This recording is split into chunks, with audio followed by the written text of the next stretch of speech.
L'Italia è divisa in due per quanto riguarda le performance sanitarie e sociosanitarie delle regioni, con gli indici più alti al centro-nord, anche se il sud registra maggiori miglioramenti. Il 55% degli italiani risulta vivere in regioni con risultati soddisfacenti per la tutela della salute, mentre per il 45% le cose non vanno del tutto bene. Tutto ciò emerge dal rapporto 2024 Opportunità di tutela della salute, le performance regionali. L'analisi è condotta da 104 esperti raggruppati dal CREA Sanità, Centro per la ricerca economica applicata in sanità, per il quale operano ricercatori e docenti universitari di vari campi.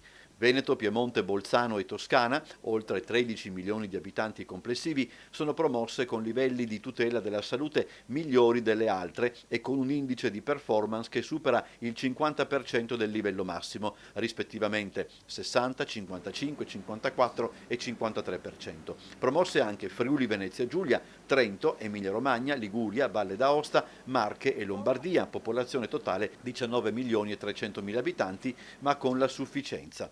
Raggiungono dunque livelli di performance fra il 45% e il 52%. Rimandate invece con livelli tra il 37 e il 44% Sardegna, Campania, Lazio, Umbria, Abruzzo e Puglia, circa 18 milioni e 900 mila abitanti complessivi. Fortemente insufficienti, livello di performance inferiore al 35%, Sicilia, Molise, Basilicata e Calabria, circa 7 milioni e 500 mila abitanti.